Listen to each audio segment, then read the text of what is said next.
Projeto Traças Digitais. Audiolivros para formação de leitores, professores e comunidade. Departamento de Humanidades e Educação Unijuí. Conteúdo acessível para deficientes visuais. Para mais informações, acesse gg.gg/traças digitais Unijuí.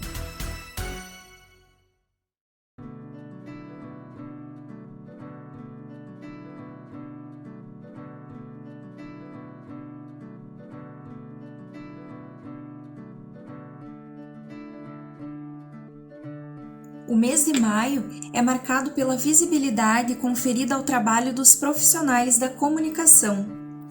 Datas como o dia 3, reservado à valorização da liberdade de imprensa, chamam a atenção da sociedade para as lutas enfrentadas diariamente pelos responsáveis por levar a informação aos 4 cantos do mundo.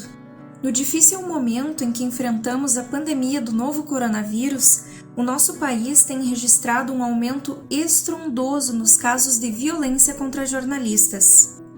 Em 2021, quais são as conquistas que a imprensa tem a comemorar?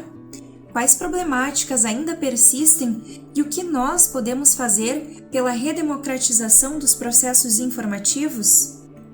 Eu sou Dayana Dalros, acadêmica de letras, bolsista do projeto Traças Digitais e jornalista, e venho convidar você a embarcar nessa reflexão sobre a comunicação no Brasil.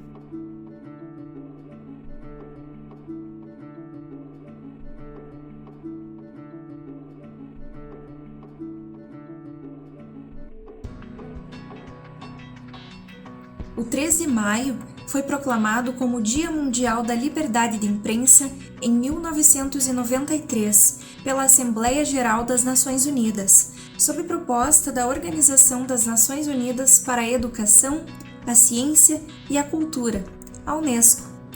A data é uma oportunidade para avaliar a liberdade de imprensa em todo o mundo, defender a mídia contra ataques à sua independência e prestar homenagem a jornalistas que perderam a vida no curso da sua profissão. A cada ano, a Unesco define um enfoque para o Dia Mundial da Liberdade de Imprensa.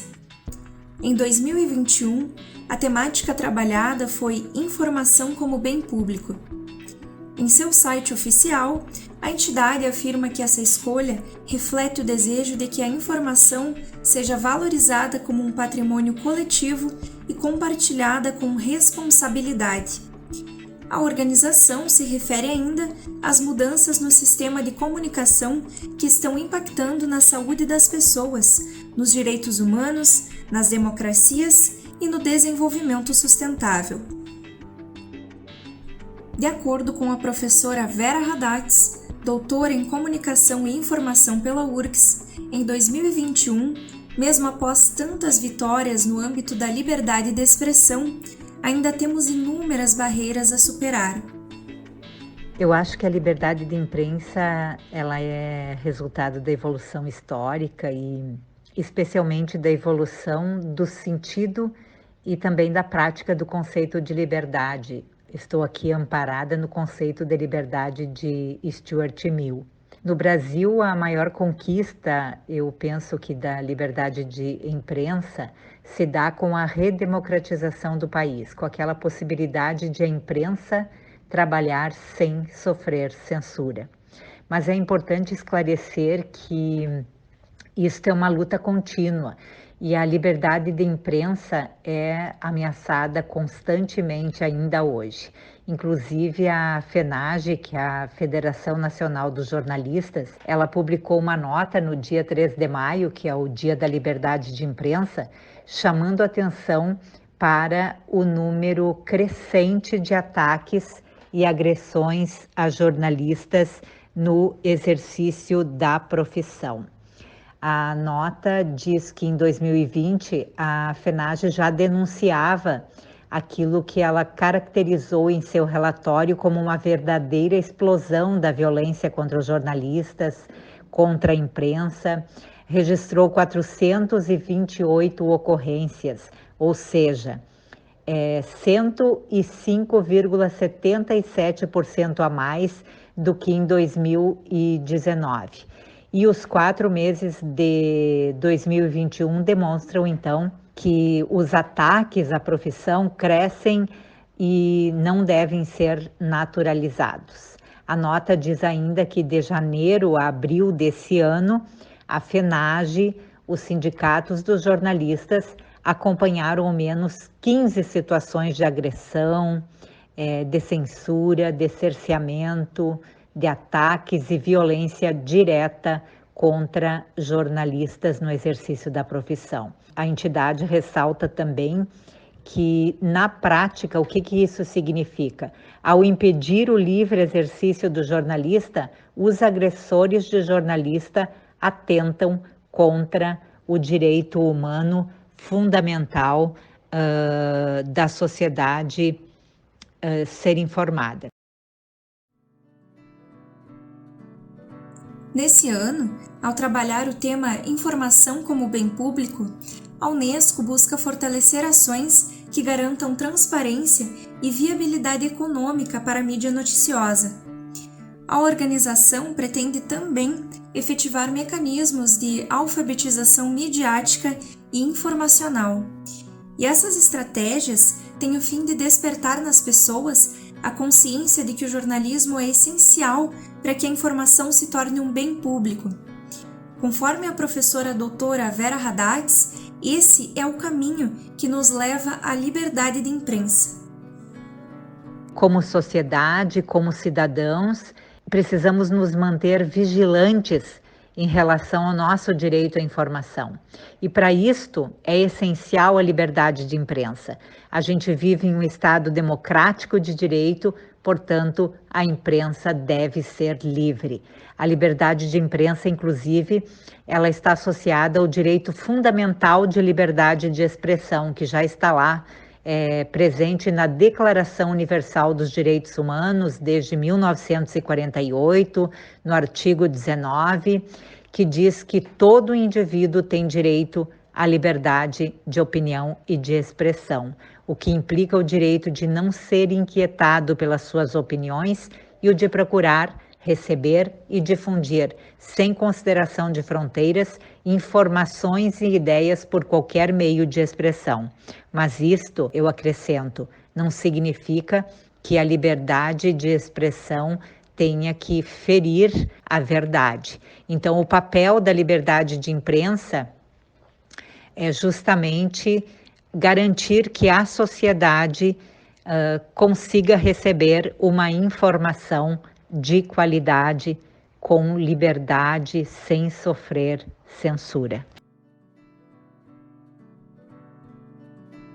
O Dia da Liberdade de Imprensa é seguido por outras datas relacionadas ao tema. O Dia Nacional das Comunicações, por exemplo, é celebrado em 5 de maio, em homenagem ao nascimento do Marechal Cândido Rondon, uma das principais personalidades responsáveis pela difusão dos sistemas de comunicação no Brasil. Há também o Dia Mundial das Telecomunicações e da Sociedade da Informação, comemorado em 17 de maio, em alusão à fundação da União Internacional de Telecomunicações. Essa data, instituída pela Assembleia Geral das Nações Unidas, é conhecida hoje como Dia da Internet. Para encerrar, nós temos o Dia Mundial das Comunicações Sociais, comemorado em 28 de maio. Curiosamente, essa celebração foi instituída pela Igreja Católica em 1967, como um incentivo ao uso responsável das tecnologias que permeiam a transmissão de mensagens em larga escala na sociedade contemporânea. Todos esses dias especiais para o calendário da comunicação vêm a reforçar a necessidade de valorização dos meios informativos e também daqueles que empregam diariamente os seus esforços na entrega de um conteúdo de qualidade à população. De acordo com a professora doutora Vera Raddatz, é a estas pessoas que nós devemos ouvir. No difícil momento pelo qual a humanidade passa, informação é poder. Eu já falava antes na necessidade de nós, cidadãos, estarmos conscientemente vigilantes em relação às informações que nós recebemos. A pandemia é hoje, então, do ponto de vista da história deste século, assim, o momento mais crítico pelo qual passa a humanidade. E eu acho que ninguém vai sair deste momento sem ter se transformado de alguma maneira, tanto do ponto de vista das relações humanas, dos valores, bem como das rotinas de vida, né? Com a comunicação, com os meios, também não é diferente. Nós tivemos que aprender a fazer jornalismo com as ferramentas disponíveis no modo remoto, sem a presença do cara a cara ou do frente a frente, como era uma característica, né? Mas a essência básica do jornalismo, embora essas mudanças em relação à tecnologia, não mudou. O que é essa essência básica? É checar, checar e checar a informação.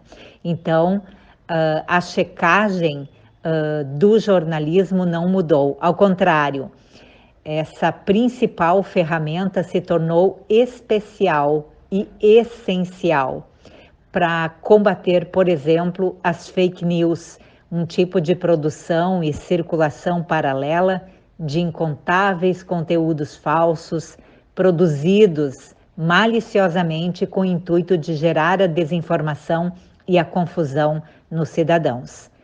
Por isso, nós precisamos ficar atentos às informações que recebemos. Por isso, também, o jornalismo e a liberdade de imprensa se mostram cada vez mais essenciais à sociedade e um bem à democracia. Dizia Stuart Mill: a liberdade de um indivíduo deve ser assim limitada, não deve ser prejudicial aos outros. Quantas vezes já recebemos manchetes sensacionalistas no WhatsApp? Quantas vezes já nos sentimos tentados a comentar ou até mesmo repassar uma notícia sem ao menos terminar de ler o texto? Podemos não nos dar por conta, mas sempre influenciamos alguém quando compartilhamos informações. A questão é: como estamos influenciando quem está à nossa volta ou quem nos segue nas redes sociais? Vivemos um tempo em que, mais do que nunca, o ego passa a dar lugar à noção de coletividade. Estamos começando a entender que cada uma das nossas ações individuais impacta diretamente no todo. Se não usamos máscara e não respeitamos os protocolos de segurança, podemos infectar com a Covid-19 não apenas a nós mesmos, mas a muitos outros. Da mesma forma, quando damos preferência a informações oriundas de fontes não confiáveis, estamos tirando de nós e dos demais a possibilidade de acesso à verdade dos fatos. E por vezes, nós erramos também quando não nos apropriamos desses acontecimentos, sendo coadjuvantes na nossa própria história. Queremos não a regressão, mas a evolução a partir daquilo que já conquistamos. A informação é um direito da sociedade, mas, antes de tudo, é um direito do cidadão. A garantia desse bem público também depende, portanto, de cada um de nós.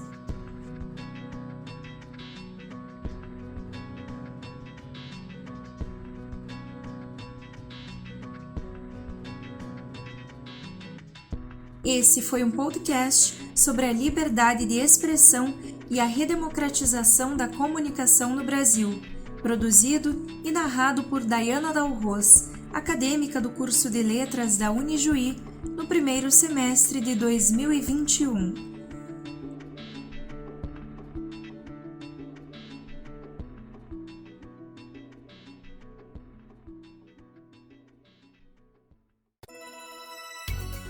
Projeto Traças Digitais, audiolivros para formação de leitores, professores e comunidade. Departamento de Humanidades e Educação Unijuí. Conteúdo acessível para deficientes visuais. Para mais informações, acesse gg.gg/traçasdigitais Unijuí.